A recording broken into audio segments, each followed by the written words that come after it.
Most service firms are run by people who are experts in their fields. Many of our clients have advanced degrees, years of experience, and a solid personal reputation. These are really, and I mean really, smart people. The unique thing about service firms is that we sell the invisible. Services, after all, are intangibles. They're not concrete or physical. You can't hold them in your hands or feel the weight of them.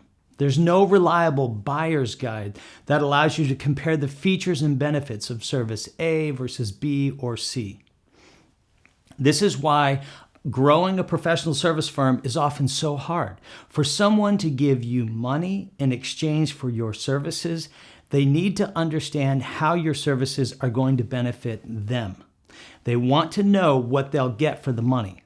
But how can they know this if there is no test drive available to them before they buy? If I decide to buy a luxury automobile, I can go to a dealership and take a test drive. I can smell the leather and rev the engine and turn on the stereo and even push all those buttons on those cool new flat screens in the dashboard. I can get a real feel for the car before I buy it. Is there a way for service firms to deliver a test drive? And can this test drive not be a discounted loss leader initial service? Can the test drive deliver such a powerful experience that a prospect is totally convinced that they should move ahead just the way a person really wants that luxury car after a test drive? The answer is absolutely yes. The answer is the generous brand.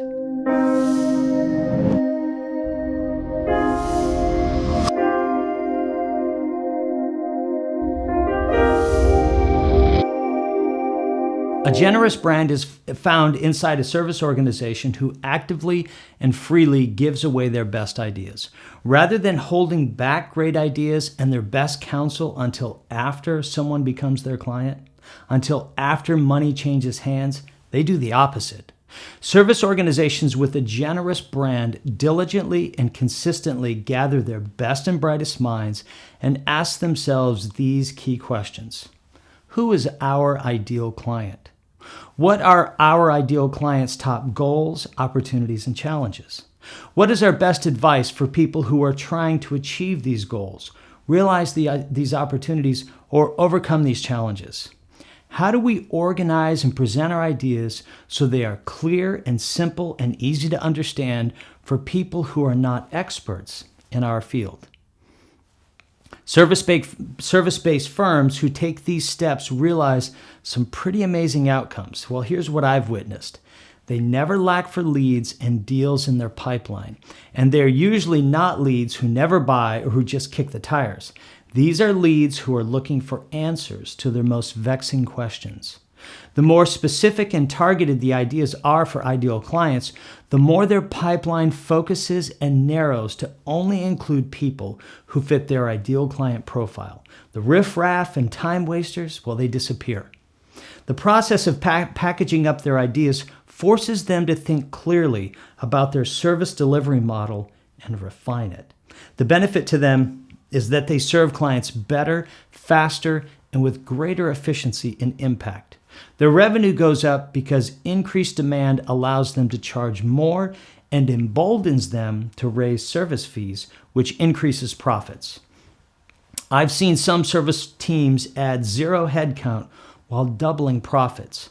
Their staff become trusted advisors and visible experts in their fields.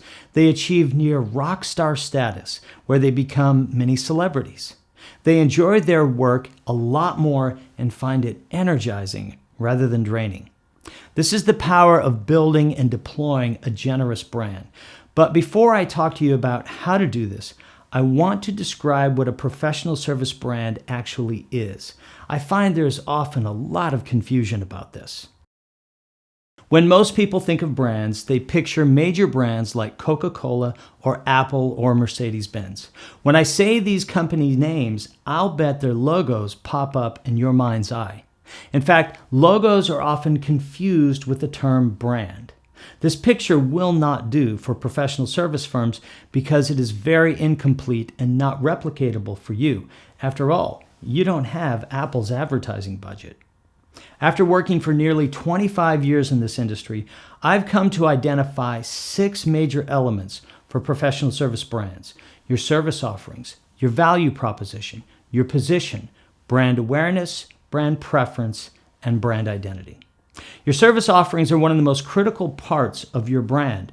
Over the years, I've watched service firms struggle to offer new services because their clients came to think of them as only a provider of service X.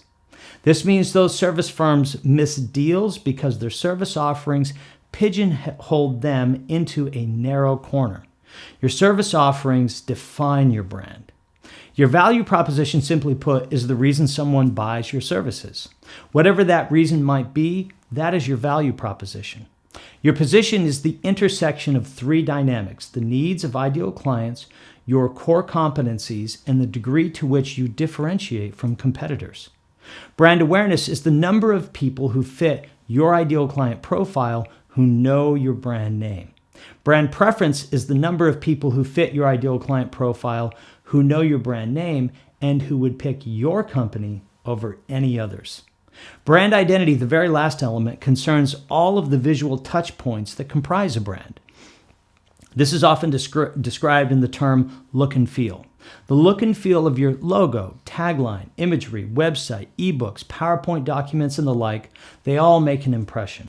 All of these elements combined, services, value proposition, position, awareness, preference, and identity, comprise your service brand. But there is another very simple way to think about all of this. I often say that your brand is roughly synonymous with your reputation, what you're known for. I'll give you a specific example. Certain law firms who've been around a long time in certain cities and who are well respected for what they do make the short list of people to call when you need legal services. The law firm's reputation gets them business. That's a nice position to be in if you are that law firm. But what if you are not that well known, not all that visible in your market? Is there a way to build the type of credibility that well-known firms already have?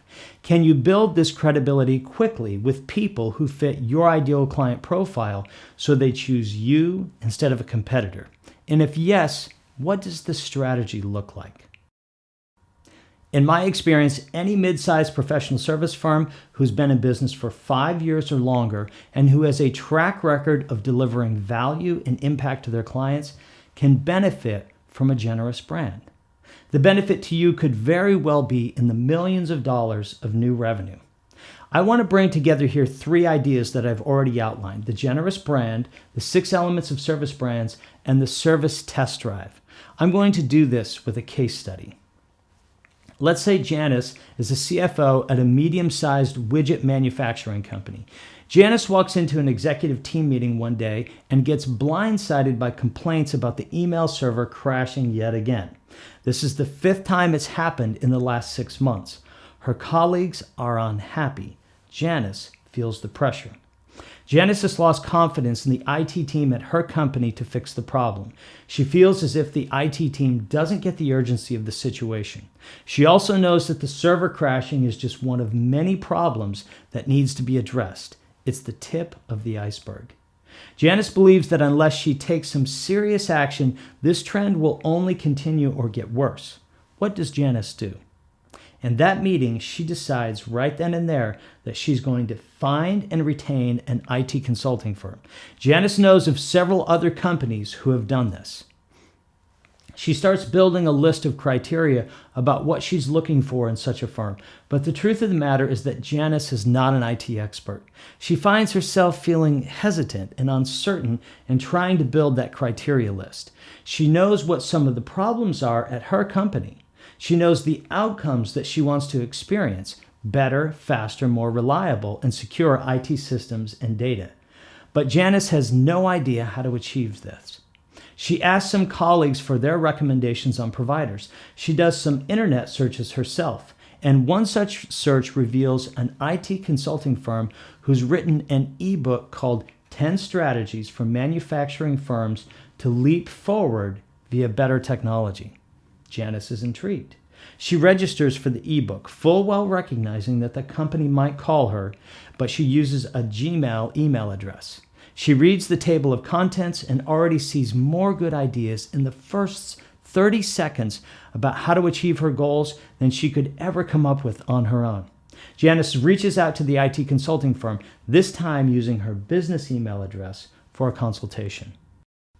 This case study is based on a real-world client experience. I'll tell you how you can do this at your firm. Gather your best and brightest minds. Ask yourself who you are ideally suited to serve. Ask yourself what their biggest goals, opportunities, and challenges look like. Ask yourself what resources they have at their disposal and construct a straw person. Ask yourself what steps you would recommend that someone take to achieve the goals given the resources that are available to them. Package up your ideas and answers into a set of short form, like blog post, and long form, like ebook or action guide, content assets. Provision your content onto your website. Make the short form pieces ungated, no registration required, and the long form pieces gated, registration required. Consistently promote your ideas through every available channel, digital and analog, and watch what happens to your brand and reputation. You will be amazed. If you do this, you will transform your brand. You will build a reputation for being a thought leader and a trusted advisor. Your brand awareness will soar. You may very well become the preferred brand in your space. The revenue impact could be in the millions. If you want to accomplish these goals, I have a recommendation for you. I've developed a great ebook called 10 Things Professional Service Websites Must Do to Drive Revenue. This free resource is a great next step on your journey, and I'm wishing you the best of luck.